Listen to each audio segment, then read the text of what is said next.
Hey, I'm Nick DiMatteo, and welcome to Season 5, Episode 30 of Music is Not a Genre, MxG. There, I did it.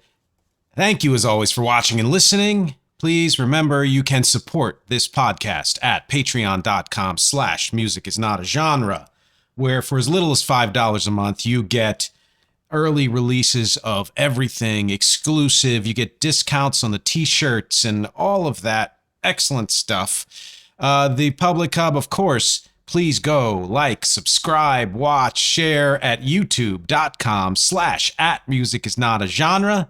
My website is nickdimatteo.com, where if you go to the heading there, the menu, and go to shop, it will take you to the t-shirt store where you can buy t-shirts. If you sign up for Patreon, like I said, .com/musicisnotagenre, you get a forever discount on all t-shirts and any other merchandise.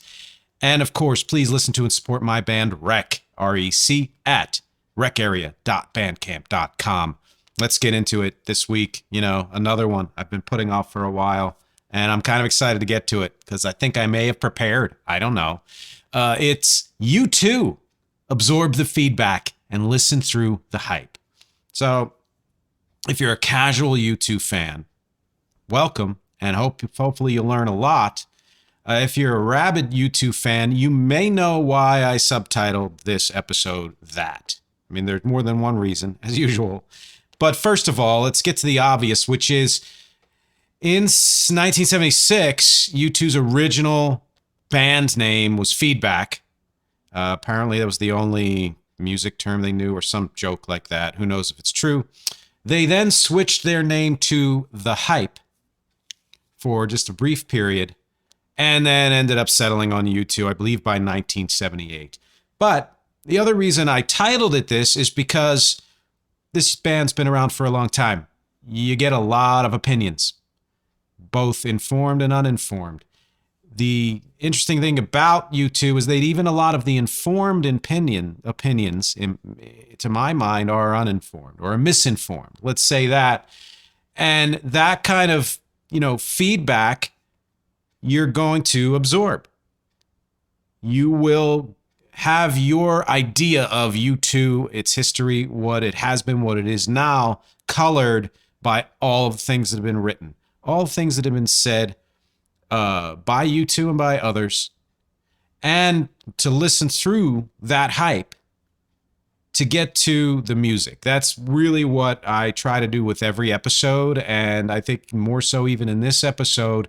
I'm going to mention times when the hype of what was going on seems relevant to the story, but I'm always going to bring it back to the music, and I'm going to do my best to judge the breadth of their work based on simply the music and not what it was supposed to be, how people characterized it, all of that. And I think one way to get started is to point out that if you know U2, particularly as a casual fan or even not a fan, and you just happen to know their songs, With or Without You or One or, Beautiful Day, whatever it is, from all the various periods of their career, what you might not know is that they were super post-punk. They were post-punk, and they have some pretty serious street cred of starting out as a post-punk band, having those same influences. At least some of the members rejected progressive rock and what was going on prior to that, although some of it they did enjoy and love. They didn't have this hard and fast rule that you couldn't do X or Y. The Edge was much more into progressive values, into Yes, which I said on the last episode about Bono's book, Surrender. If you haven't seen that, check that out. That will inform this episode. That I would never have guessed that Yes was an influence on U2 until you know it. And then when you know it and you listen to so much of the Edge's playing and how he arranges things, you completely get it. You completely get it, which is very cool. They also were heavily influenced by The Who, so they didn't fully reject classic rock, but they understood that things were moving on, and Bono in particular was not a prog rock fan. And so they were taking their cues from punk and even some of the post-punk that was starting up and other things that happen to be swirling around in their culture and their lives and in their heads. And to me, not only do they have that cred of being a genuine post-punk band, and you can say that their first 3 albums were hardcore post-punk, serious post-punk. I don't want to, hardcore is that's not what I mean. Serious post-punk, like real post-punk. And to me, they're the first band to make punk spiritual, to bring some kind of spiritual element into punk. And I'm going to mention a little bit more about that very shortly, actually.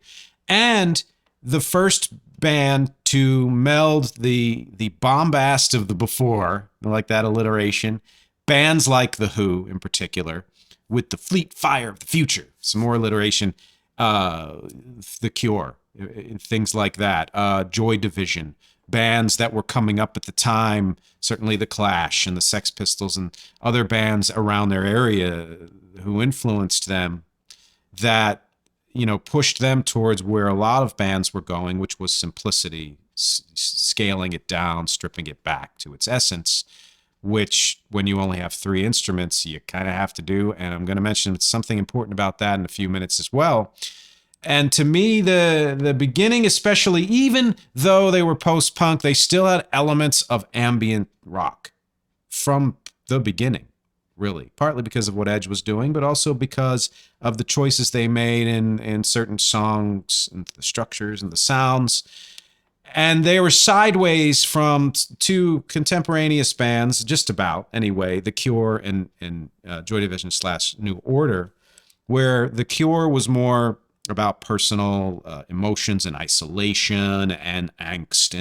And that's obviously a simplification, but especially in their beginning of their career, and had that kind of interpersonal darkness, or personal even darkness. New Order was more societal disaffection, fraught relationships, always worrying that something was going to fall apart, like that kind of a thing. A New Order, Joy Division. U2 was more the psychology and spirituality mixed together, then adding in politics and social issues and stuff like that. Even from the beginning, especially when you read the book, you realize how many songs that are not overtly spiritual were actually lyrically meant to be so. They had that element to them, which I think is something that's drawn me to them. And believe me, I'm getting into this a little more. And I'm going to say first that they're not a Christian band. That's a tough statement because I'm not saying that to put down Christian rock or Christian hip hop or Christian anything. I was brought up a Catholic. I have that background.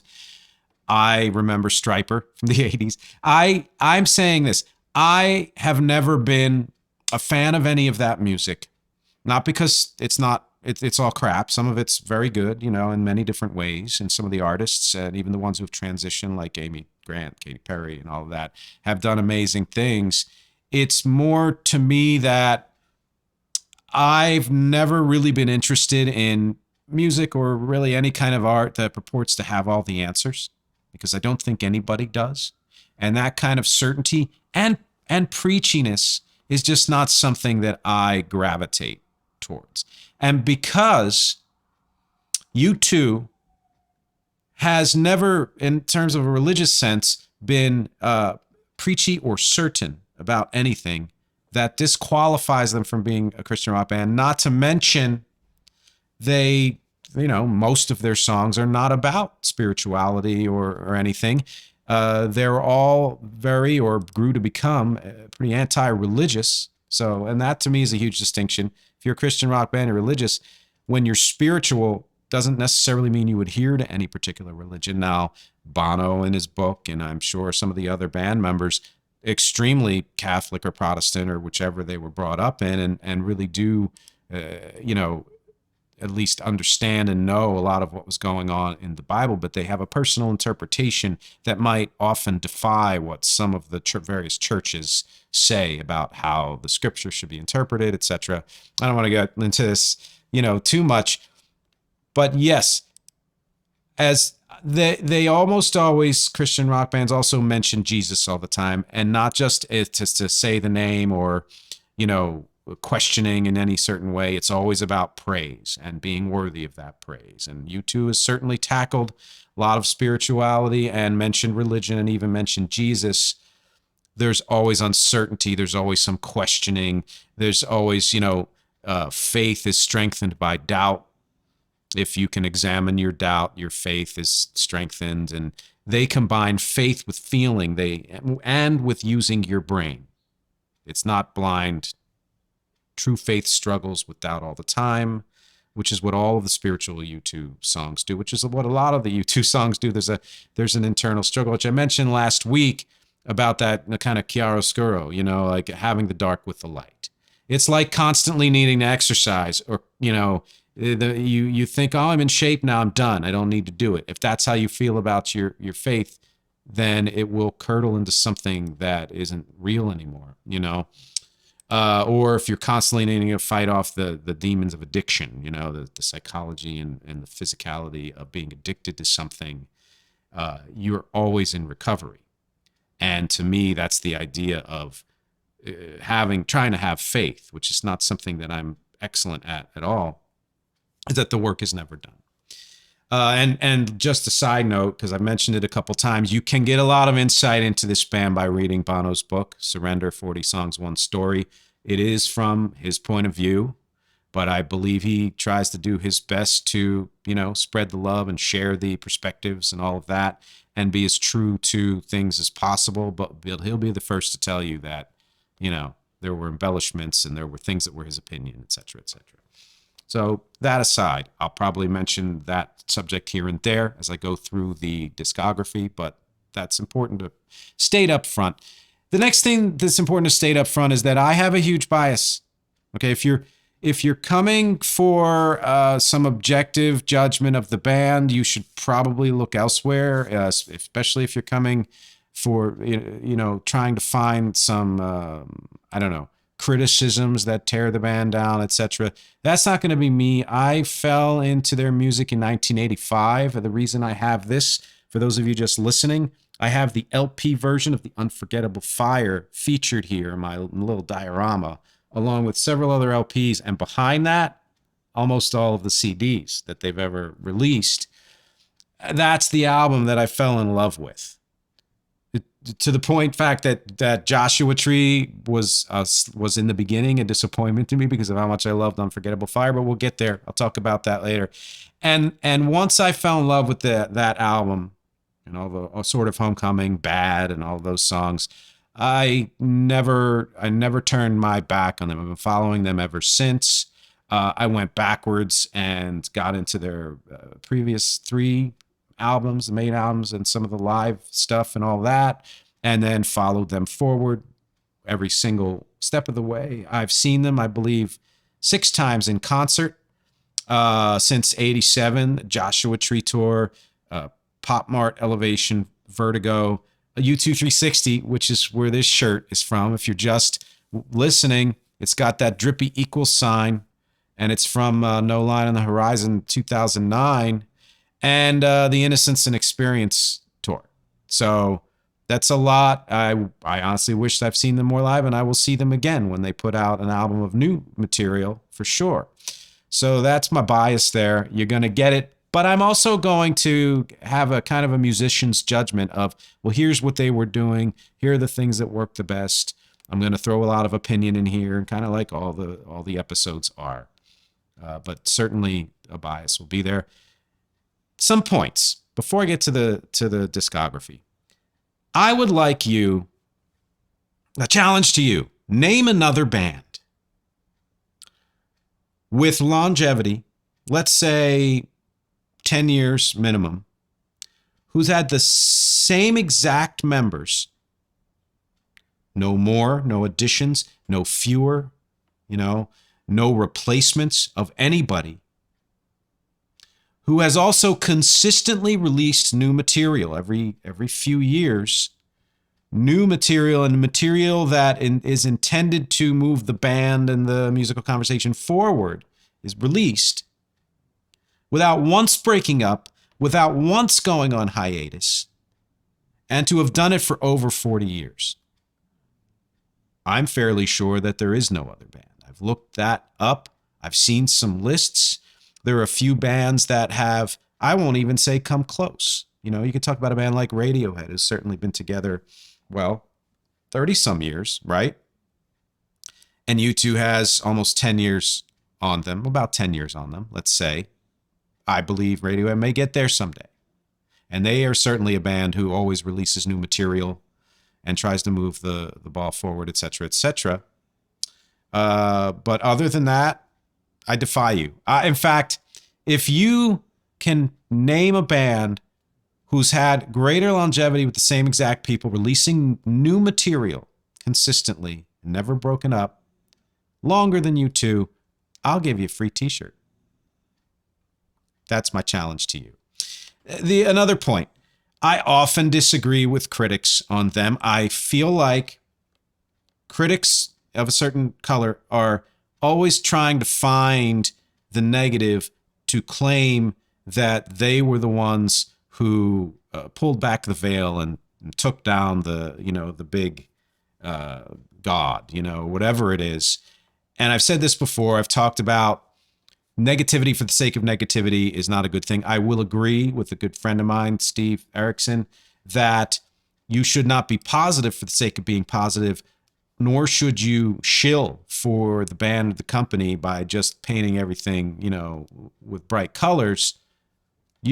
Honesty to me is what I'm looking for. And I think if you skew negative because it's sensational and you know, you feel better than thou or whatever, or if you are like everything they do is absolute golden and this is a perfect album or whatever it is, then you're not a real critic, or you're not acting like a real critic. Okay. And that's what I'm trying to bring here. I'm not just a blind acolyte. I understand the arc of the band, the you know, the ebb and flow of their creativity, of their career, of all of that, the different changes, the ways they've shifted.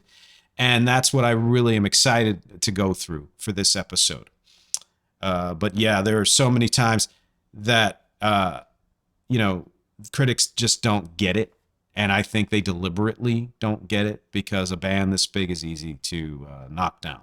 I've looked at a lot of U2 album rankings, and I sort of agreed with some of the rankings, but not any of all of them.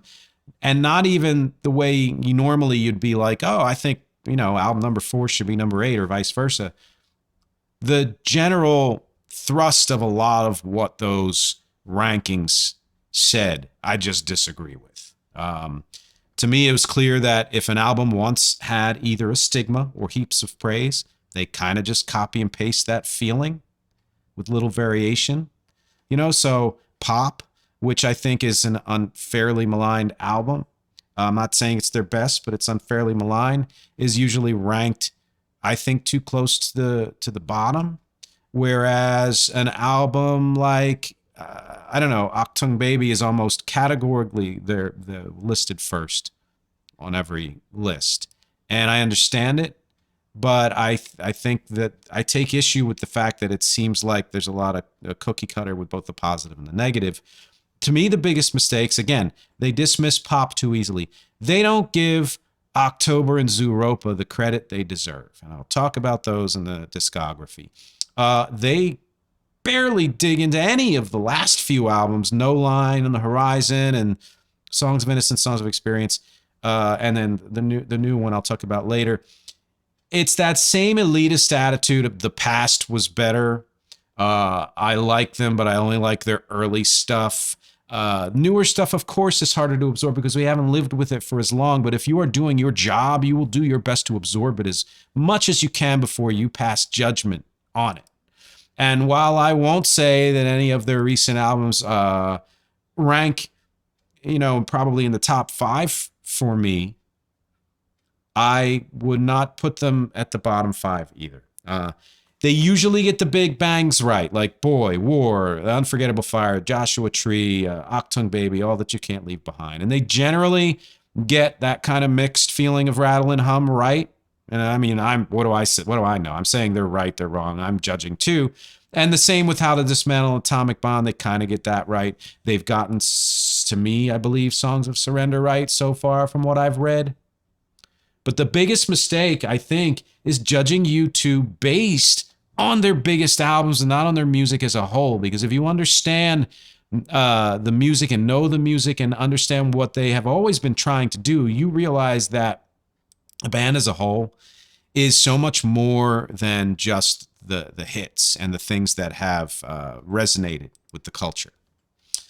Here's another one. And this, hey, if this stirs up controversy, I'm happy about it. I'm trying to start something here because there are a lot of rock people out there. Hopefully some of them are watching right now, and this might really kick you in a place you don't like. And that is, U2 is not on any power trio lists. Letting that sink in, because I'm sure a lot of you are saying, well, they're a foursome. Right. How many instruments do they play consistently through their recordings, etc.? Live. Bass, drums, guitar. Do they sound like Cream or Rush or so many of the other bands that are consistently listed on the best power trios, and rightfully so? No. But that to me, again, is a bias because they've never been just a straight up rock band. You know, those elements of post-punk and disco and so many other things that have always been a part and ambient, you know, of their music. A lot of hardcore rock people dismiss them because of that. And to me, it's why I love them more, because they're willing to go to all those places and can still rock out. And I've seen them live and I've seen them play just the three instruments. And if you look up the definition of a power trio, it is a band that whose music is created by bass, drums, and guitar. So, I mean, I think that needs to be corrected. And if there are other bands out there who have four people, but only three of them play instruments, bass, drums, guitar, I think that they should be on the list too. They should be considered a power trio because it's not about the vocals. That's not that you never hear in descriptions of power trios that it's bass, drums, guitar, and vocals. It's about the instruments, you know. So whether one of those three is singing or not, to me, it's still a power trio. And then huge nod to some of the producers who've worked with them, Steve Lillywhite to start out, and then later on, Daniel Lanois and Brian Eno off and on forever, and Flood for a while there in the middle, who've all done interesting and important things with the band and for the band. And there have been others here and there, but those I think are the main people, producer-wise, who've really shaped this band and worked with them. All right, I'm going to need to figure out how to deal with this diorama because I'm doing my chronography, my discography, and the first thing I'm going to do is pull Unforgettable Fire out of the fire and reveal my huge stack of discs, my stack of CDs, and start with the first album from 1980, which I'll do LP-wise. Here you go. You can see the back of it. That stretched out drawing of them. Boy, of course. Out of the gate, just an absolute powerhouse album. I'm throwing these on the floor. So if you hear some bangs, I'm going to have a stack of stuff I'll have to trip over when I'm done with this. And they were barely 20 years old. They had a few singles, an EP, and etc. a little bit before then, but they put this album out, and from the first song, they were doing something new. And as I said last week, that was their intention, was to find a sound that no one had quite ever done before by using elements of a lot of things that anyone had done before. And that's how a lot of the best music is made, is that amalgamation. For like the quote that I mentioned last week, watch last week's episode. I'll keep referring to it. Some of my favorites on this album. I mean, that kind of post-punk driving rhythmic energy, just again, the three instruments, and to create that kind of a sound, making interesting production choices from the beginning with the clinking of the glasses and stuff, and I Will Follow, just all of that. Even doing immediately some ambient stuff makes this, I think, one of the important albums of this band and of that period. I Will Follow, Ankat Dub, and I know I've pronounced that wrong because I can't pronounce Gaelic. Segueing into the heart, that 1-2 punch of ambient is something that just sunk into my entire body when I heard it. Out of Control, Stories for Boys, The Electrico, those are some of my favorites from this album. And then we get to, an album I think that has, been a little controversial critic-wise and maybe no place else, and that is October. I don't think this opens up, so I'll just flip it and show you the boat or whatever. And the same thing here, U2, October. That's the CD version. I'll keep doing that until I run out of LPs and CDs. 1981. This album, October, is the album that probably U2-wise meant the most to me in college because of its dark ambience and its frequent use of piano. I was primarily a piano player back then. I find that it's underrated. I find that it is actually bold for a band to come out of the gate like they did with Boy and then shift to something much more kind of understated and ambient on October with still some of that element of post-punk, punch. And is a precursor to the work they did with Brian Eno. I don't think Brian Eno would have been as interested in working with them if he hadn't heard that they were already exploring ideas like this before, particularly on this album, which to me is what makes this album one of the most important. And I'll mention it again way later on in this list. Gloria, what a great opener. Fading In, which is cool, huge. For me, it's a huge song. It is absolutely amazing live. I Threw a Brick Through a Window is excellent. Tomorrow in October, again, just beautiful, heartfelt, ambient work. October I played on the piano all the time. I mean, it's something I couldn't resist. With a Shout and Stranger in a Strange Land, also great songs. If there are other songs in these albums that you love, I want to hear from you. Or if you disagree with my choices. The third album, this is going to get easier, believe me, is War. And this one does open up. So, 1983, this is the CD version. I keep doing that. I've got to throw them on the floor. Monumental. It was to me, I mean, you could say October, but with October, they were still young. They were still kind of exploring what it meant to be that band. And they didn't necessarily understand the kind of impact and reaction that they would get from the industry and the fans and et cetera, et cetera. War, to me, was the album that said where they said to the world, et cetera, to themselves, and successfully so, that we're not just going to meander about doing the work that we want to do without some consideration of how it fits into the picture as a whole, of how it fits into the picture of the career, of success, of what's going on in the culture.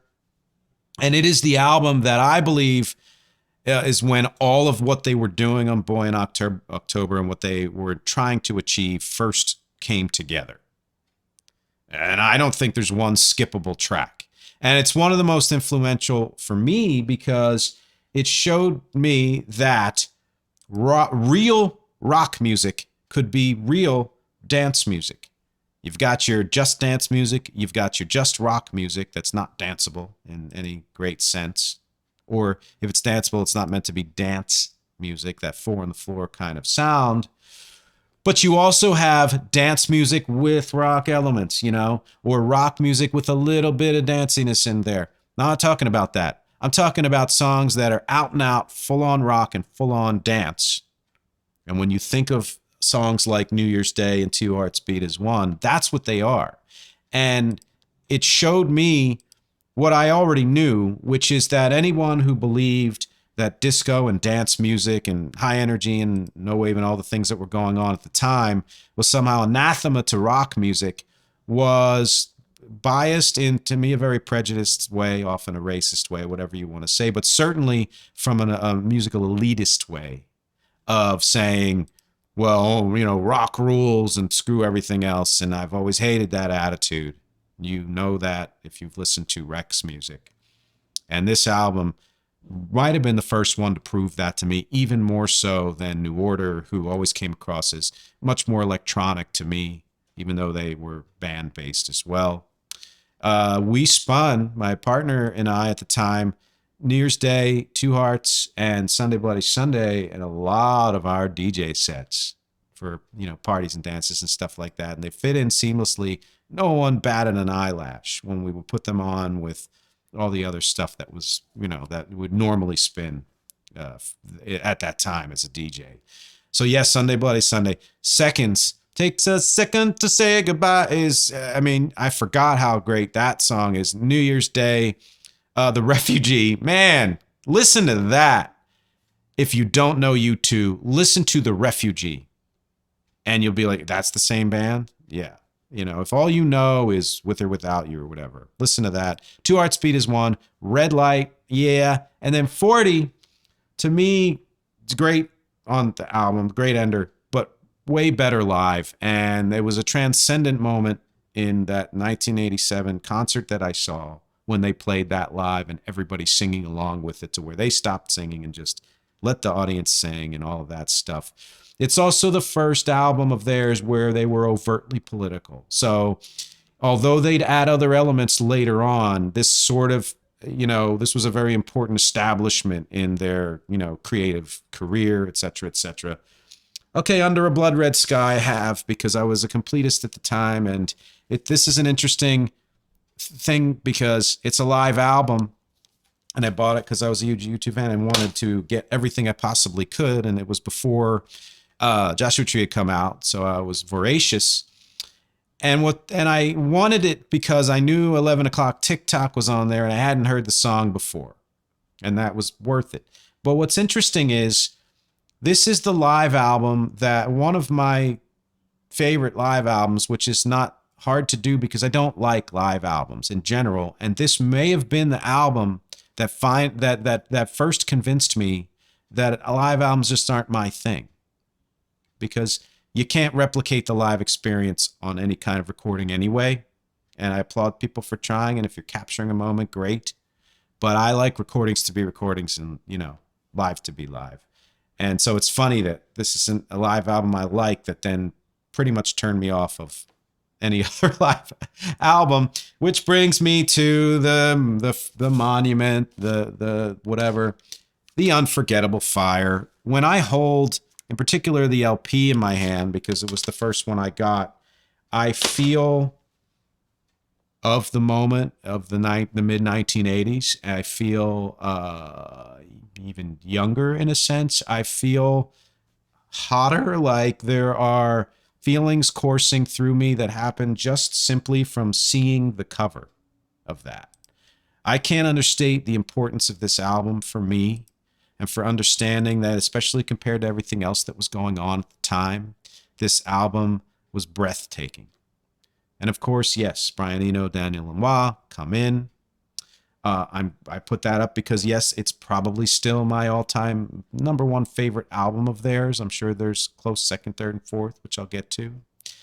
It's interesting that I read in Bono's book that one of the things they set out to do, I think Eno prompted them, was don't use any minor chords. Don't be the typical, well, you've done that before. They did it to amazing effect with New Year's Day and Sunday Bloody Sunday and the War album and certain minor stuff prior to that.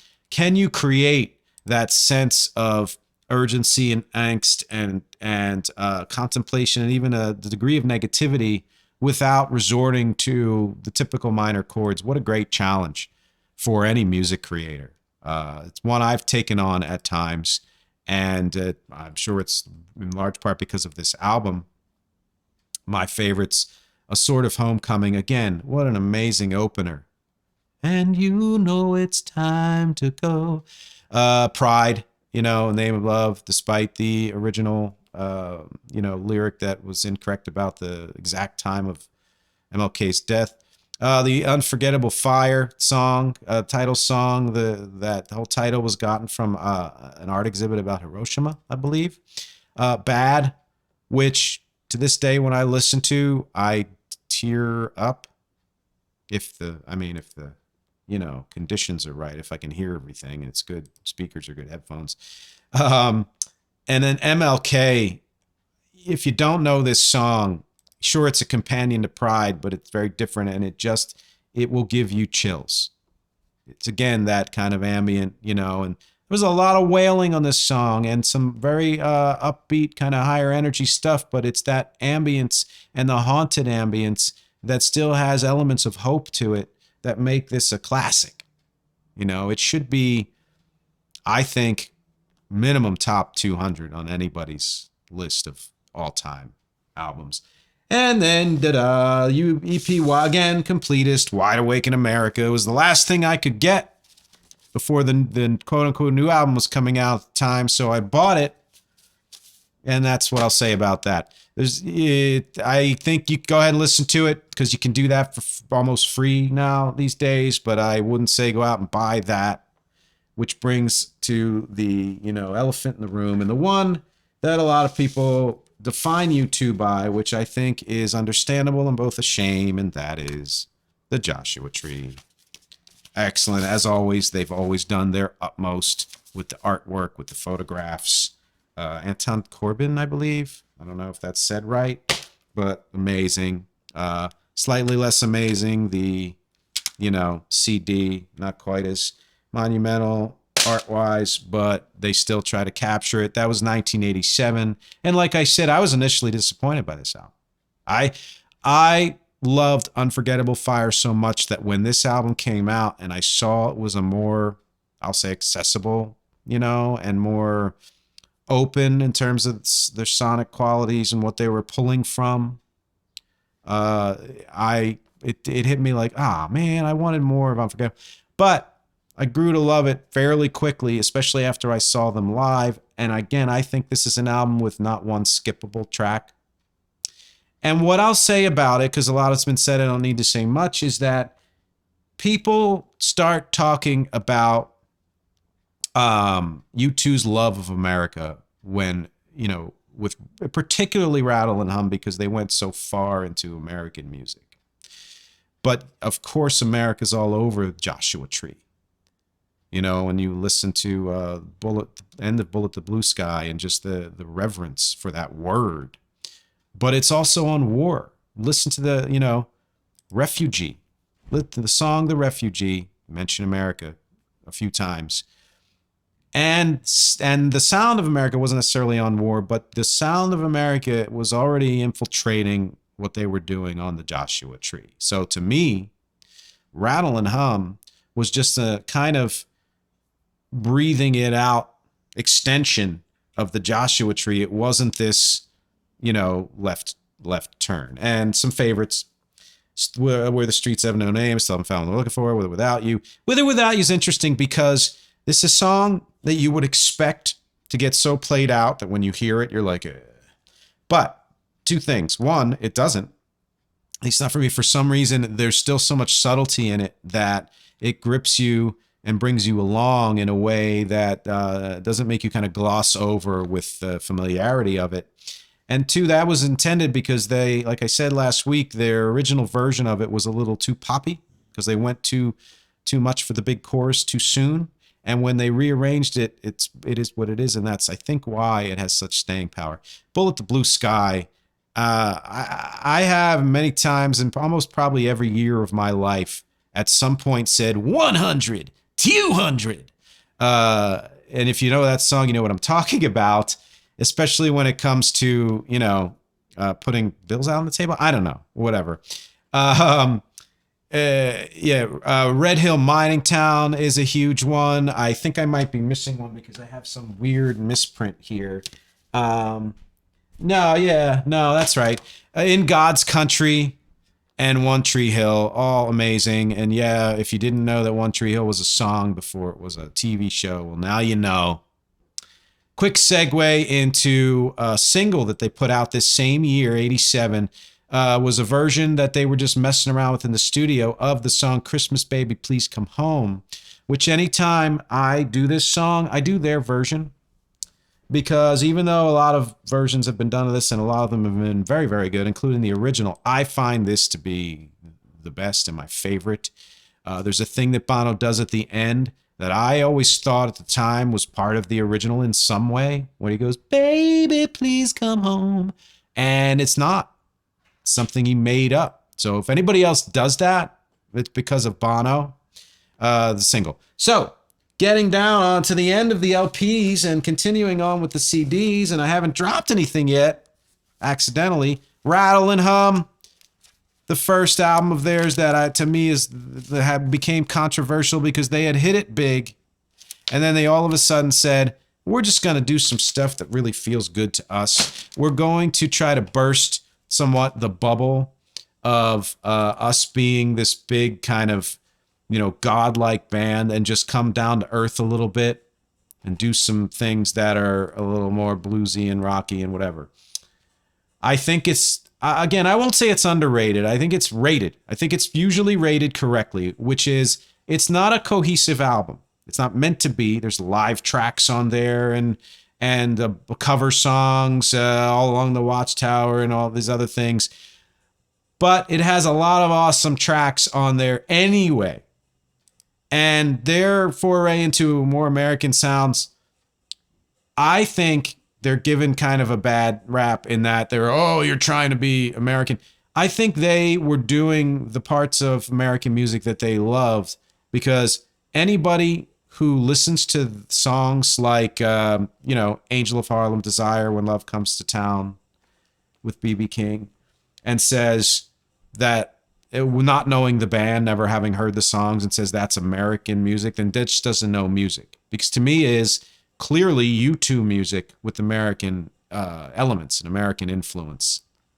And so, yeah, Desire, Angel of Harlem, When Love Comes to Town, B.B. King, all good songs. I won't say that any of those are my favorites. I've performed Angel of Harlem. I think Desire's, rhythm was important because it's kind of stuff that they would do a lot more later on. But to me, the big one, and the one that's worth the price of admission for this album, is All I Want Is You. And if you don't know that song, A, you're not a U2 fan, and B, you probably aren't judging U2 correctly. It's one of those songs that is priceless. It's just priceless. Quick segue. A couple of years later, they were on the Red Hot and Blue charity compilation doing songs of, I think, just Cole Porter. And they did the single Night and Day. It's probably the most haunting version of that song. It's not an all-out perfect version of the song, but it is unique. They made it their own. And if you don't know, look up Red Hot and Blue 1990 and U2's version of Night and Day, and you'll understand what I mean. It's more haunting. It's, to me, as haunting as the original probably was when it first came out to the people who heard it at the time in context. Which, of course, brings us to another elephant, Achtung Baby. When you look at it, you even already know that it's a change for them. And I'm unfolding it. For those of you just listening, I'm unfolding the CD. I don't have any more LPs. We all stopped doing things at a certain point. And this is when they knew, well, Rattle and Hum was fine. The movie was so-so. We did what we did with the stuff we did in the 80s. We need to shift.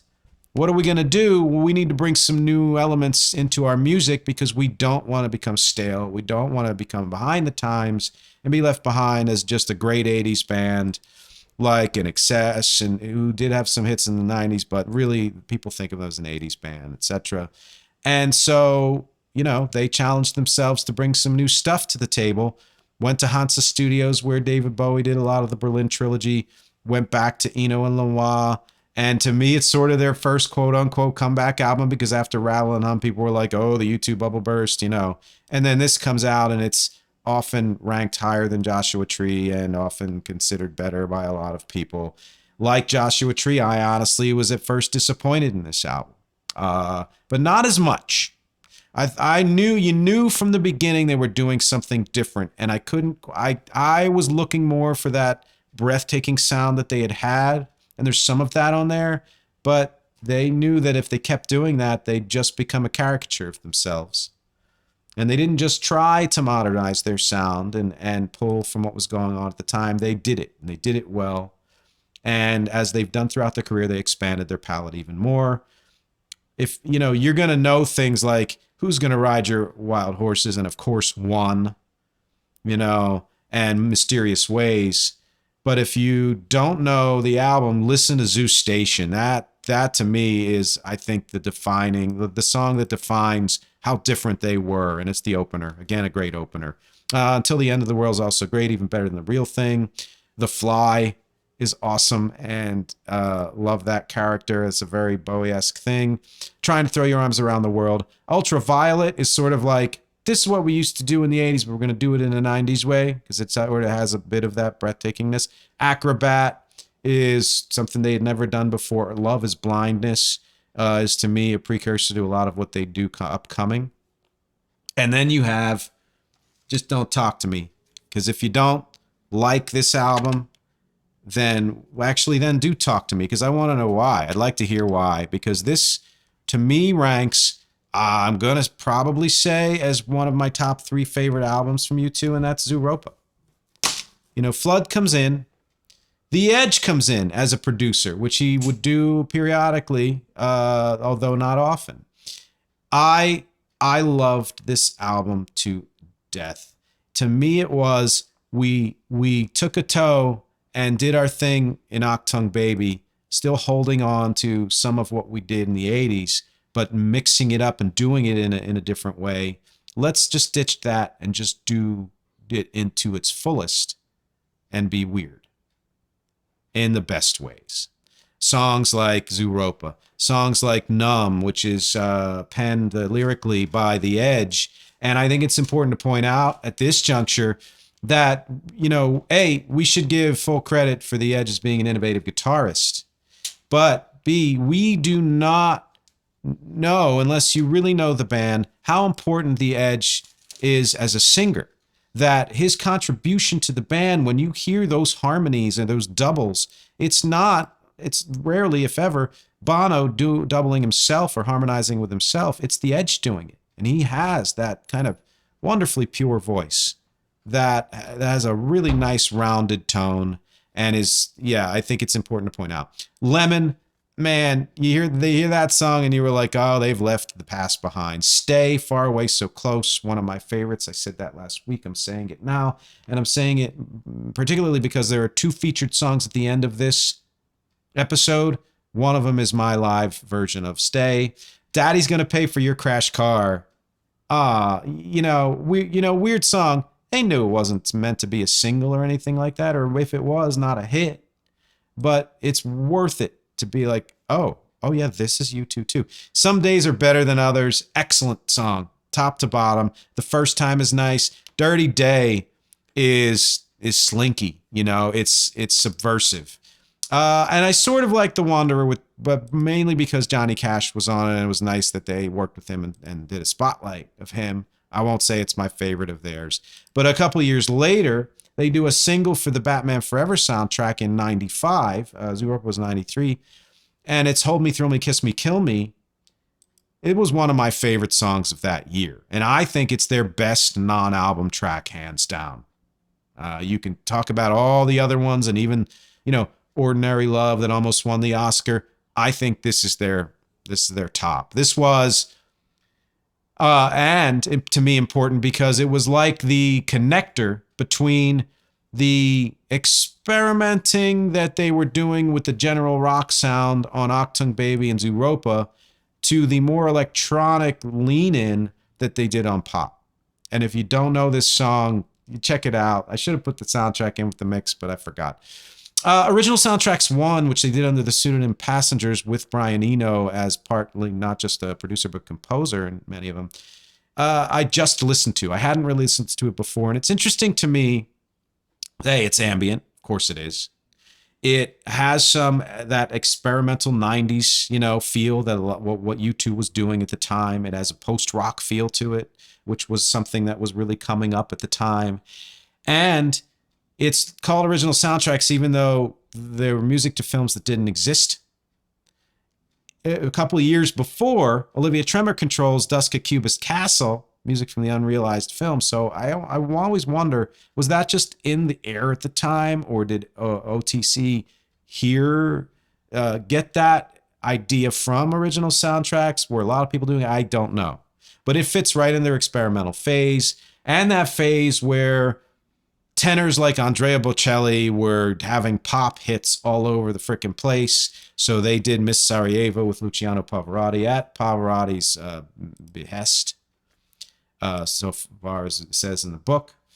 And again, yeah, that's not one of my favorite songs, but apparently it was amazing live when Pavarotti did it. And it's interesting that they put it on there because why the hell not, you know? But listening through to it just quickly, Slug, I like Corpse. There's a subtitle I forget. Elvis Ate America and Theme from Let's Go Native are some of the ones I like from that album. Worth checking out, you know. And then we come to another controversial album. Oh, yeah. Well, what the heck did I do here? Yeah, that's right. So it's Pop. And I have a bunch here. I have Pop, the CD, right? And I have an EP and some remixes of Discotheque and a remix of Staring at the Sun, I guess, which has some of the B-sides. I think one was from original soundtracks, the Passengers album. Flood again did this, so they were really shifting into different stuff. Howie B and Steve Osborne, to me, were brought in as the electro experts, you know, even though Flood knew some of that too. I feel like this album was saying, okay, cool. We don't need to be any more successful than we are. We're just going to go do what we do. Right now, we want to do what we want. We're still going to try to tap into something that's going on at the time, which was the, you know, EDM was burgeoning and all of that stuff. We're going to go farther with the electronics, etc. We're going to, again, ditch our history and roll the dice.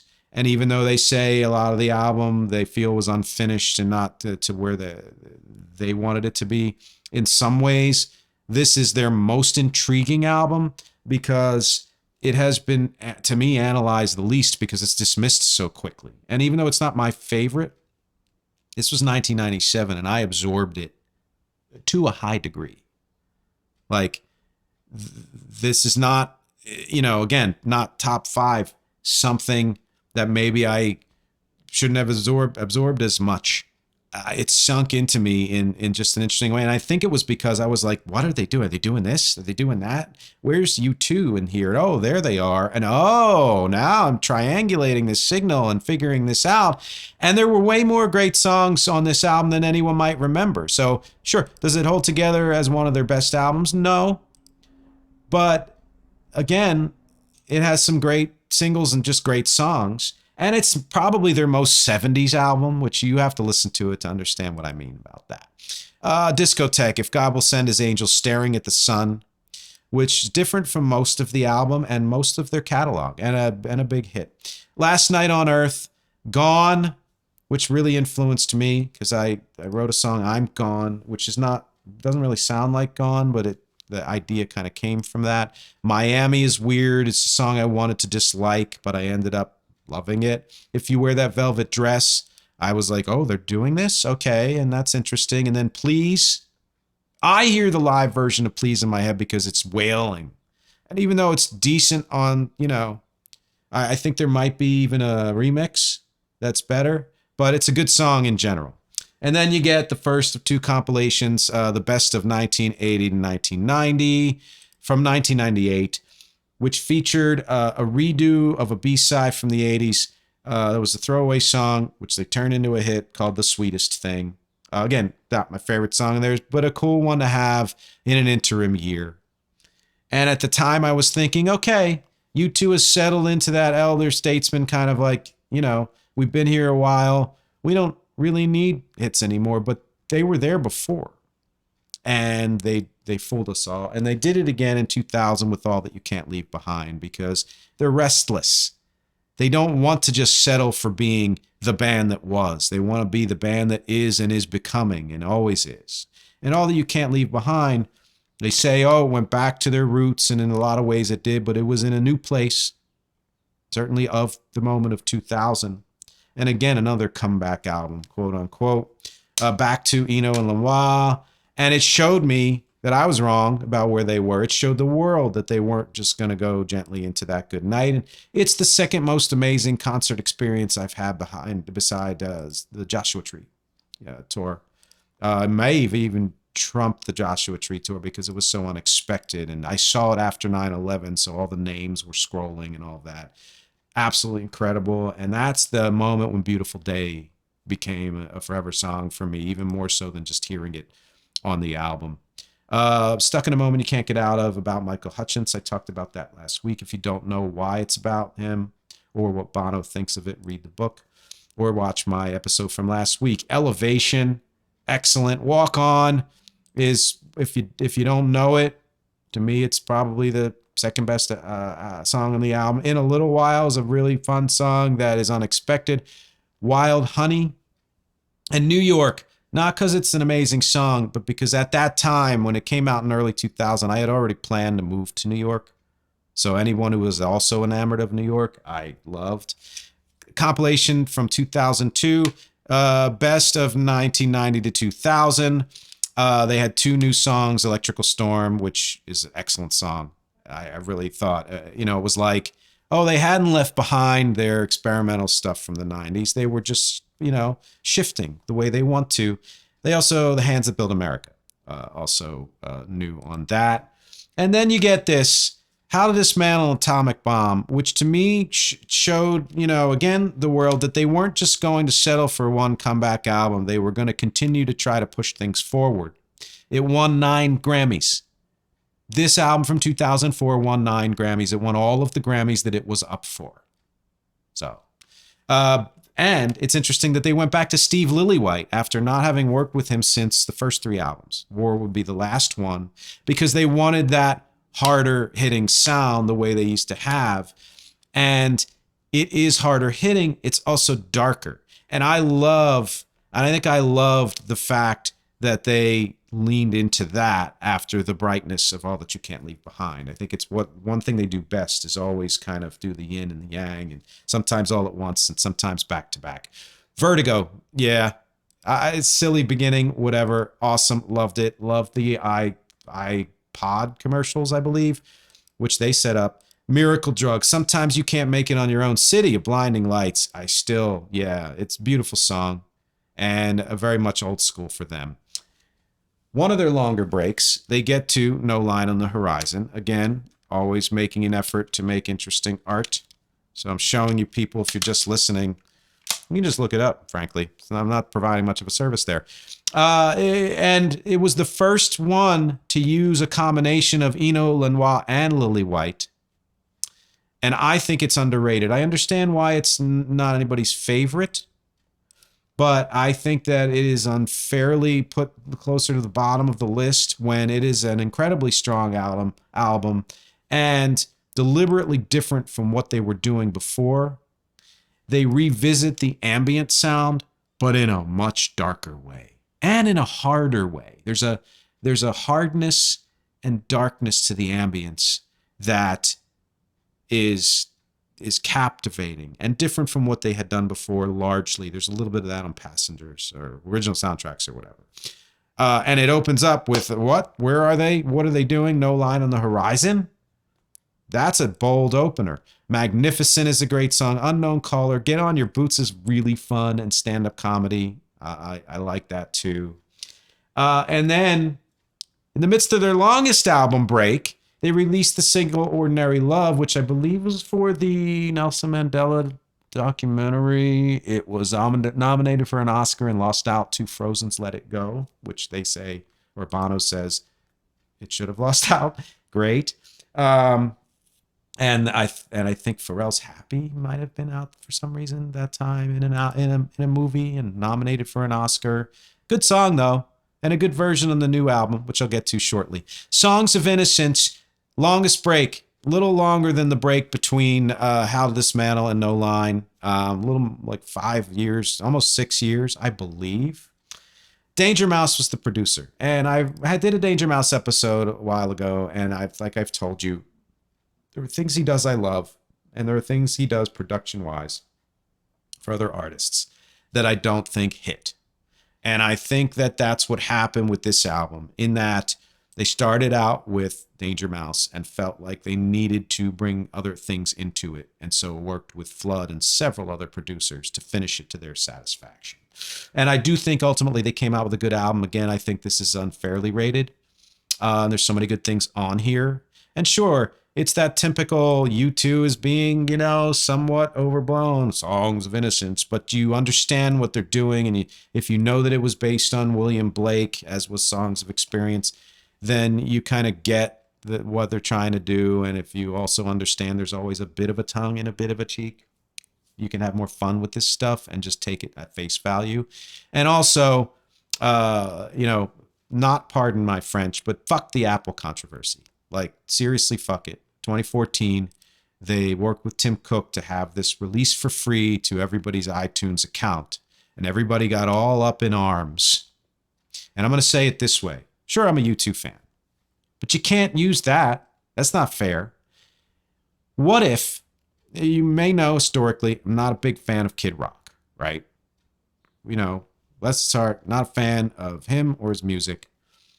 If I had delivered to me a free Kid Rock album, I would do one of two things. I would, just out of curiosity, listen to it, see what's there, because I don't like to dismiss things I haven't heard. Or I would just say, I'm really not into this, and delete it. End of story. End of any supposed controversy. And U2 is quick to say they screwed up and some kind of invasion of privacy, whatever. No, an invasion of privacy is stealing somebody's social security number or credit card number or whatever it is, getting something free delivered to you that, yeah, sure, you didn't ask for, maybe didn't want, but that doesn't physically or in any other way infiltrate your life. That's not an invasion. It's a minor inconvenience. So anyway, Miracle of Joey Ramone is not bad. I always wanted to like it more, and I was worried when I started the album. I was like, uh-oh. But then every breaking wave. California, I absolutely love. And Song for Someone, probably top 5. I did that. I showed you the version last week. I do live. I will always love that song. The fact that in 2013 they could create a song that gripped me as much as Bad or All I Want Is You, hands down. Iris, excellent, about his mother. Raised by Wolves, excellent, and shows that they still had the fire and were trying to, continue on with the kind of harder sound from their earlier in their career. And Cedarwood Road is a song that grows on you. They put out a single shortly after that, the following year, Invisible, which is a really nice song, really good song and worth listening to. Songs of Experience came in 2017, also had an insane number of producers. And like with the last album, this often indicates to me that an artist doesn't know what direction they want to go in. And they were searching for it. And when you're searching for it while you're doing an album, it's often when you end up with a lot of different producers, It's often regarded as better than its companion, and I honestly find it one of their stronger albums. I want to say I might throw it into it's hard, but definitely at the top half of the list. I think it's way underrated by most critics. I think that they're like, oh, U2's all, and they're doing stuff that sounds like U2 or whatever else. It's like a valedictory album. They revisit almost all of their old sounds and all the things that they were doing, but in new ways, in more mature ways. And again, another interesting starter, Love Is All We Have Left. Lights of Home, excellent song.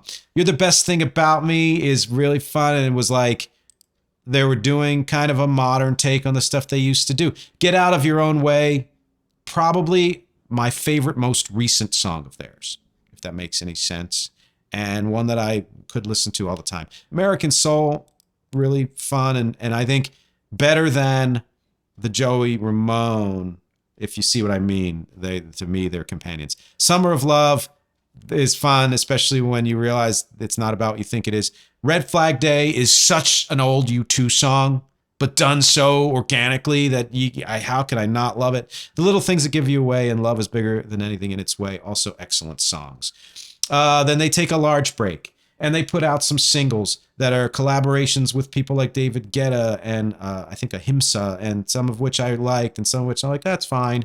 And comes the pandemic and blah, blah, blah. And then this year they released Songs of Surrender. It's beautiful. It's sprawling. It's not always as super effective, but it's always well done.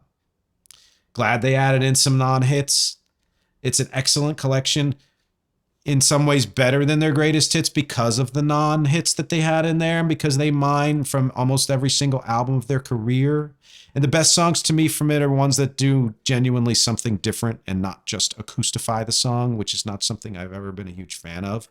Like, do it acoustically, but do it for a reason other than just, I'm doing a stripped version. You know, that was done in the 90s. And, you know, that was when it was probably done better than any other time. Some of the lyric changes work. Some are, you know, pushing a little bit. It's interesting that there are no songs from October, not even Gloria. None.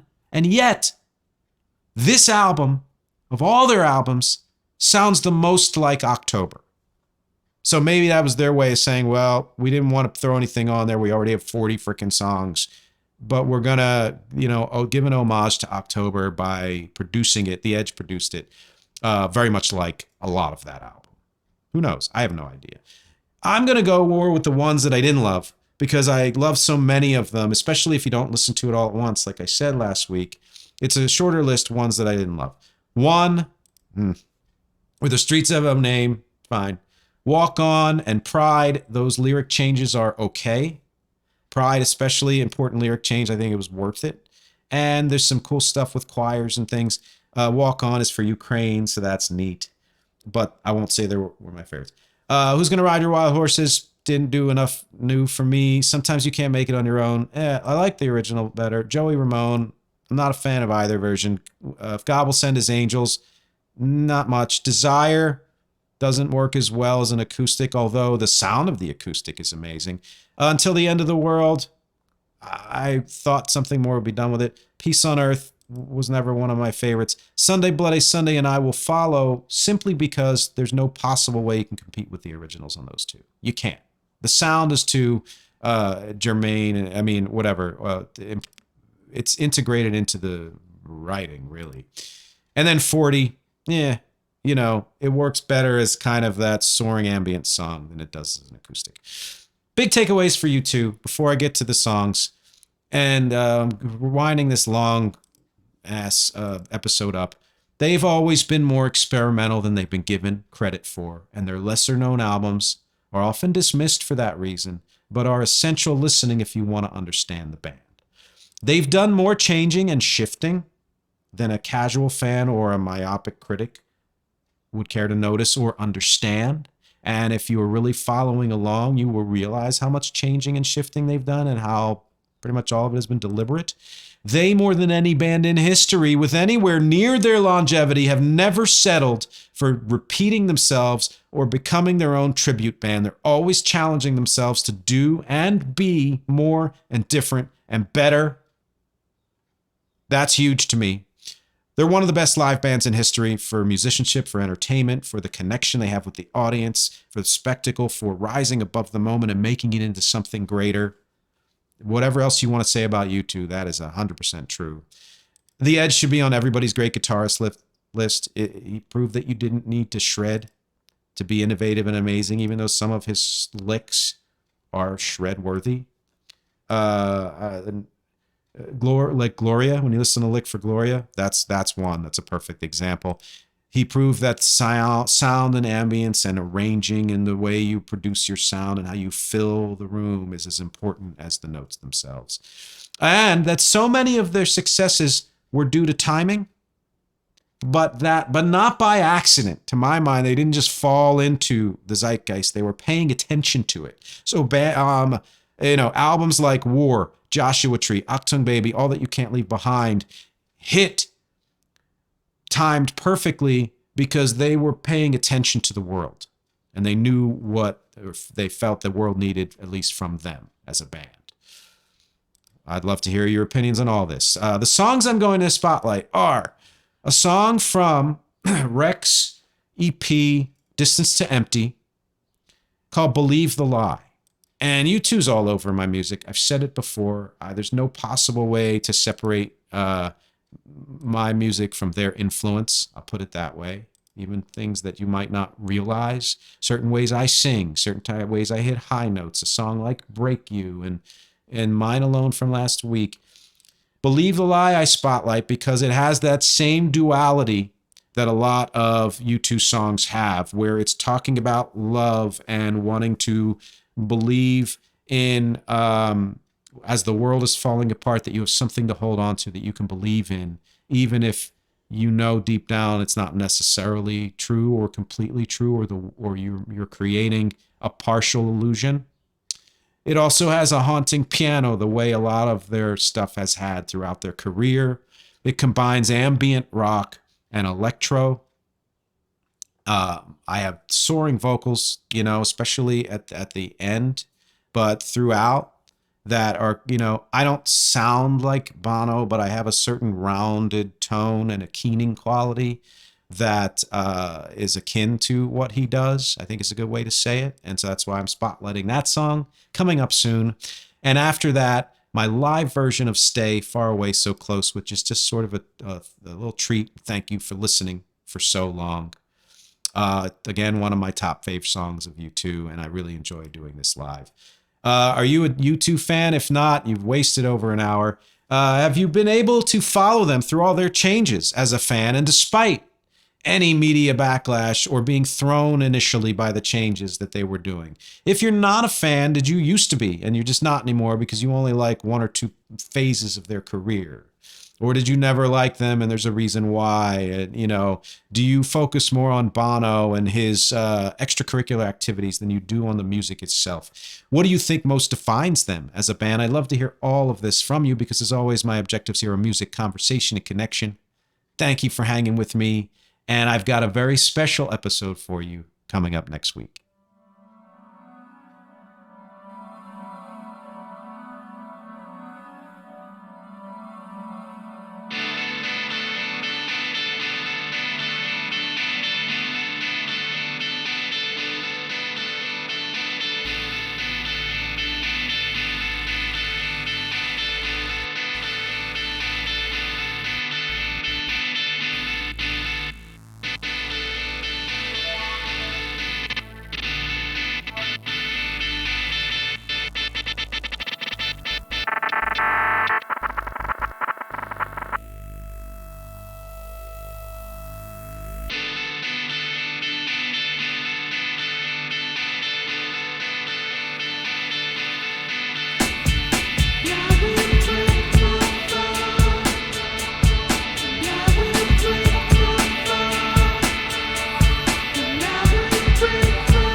7-Eleven, you stop in for a pack of cigarettes.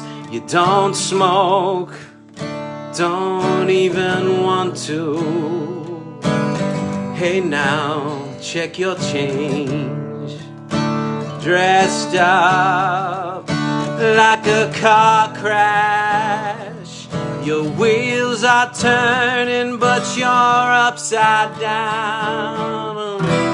You say when it hits you, you don't mind.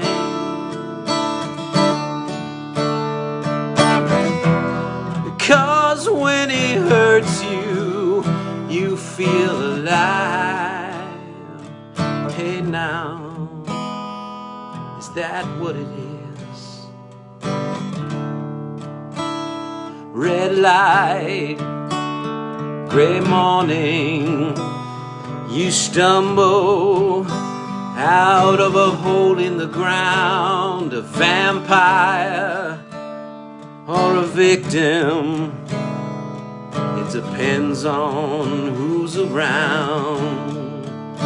You used to stay in to watch the adverts. You could lip sync to the talk shows. And if you look through me. And when you talk at me. And when I touch you, you don't feel a thing. If I could stay, then the night would give you up. Stay, then the day would keep its trust. Stay, and the night would be enough.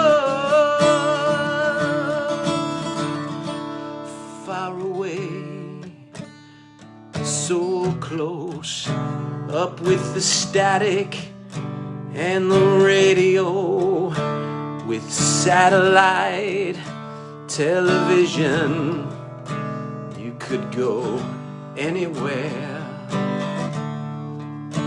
Miami, New Orleans, London, Belfast and Berlin. And if you listen, I can call. And if you jump, you just might fall.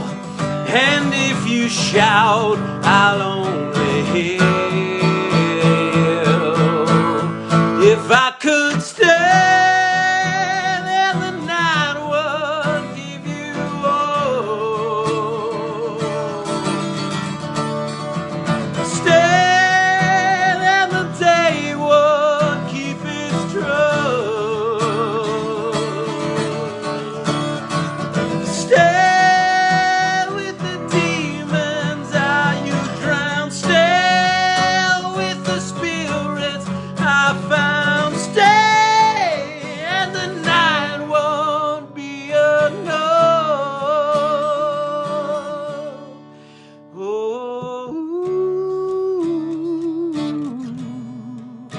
oh, oh,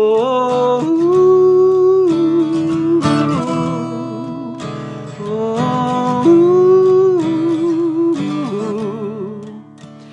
3 o'clock in the morning,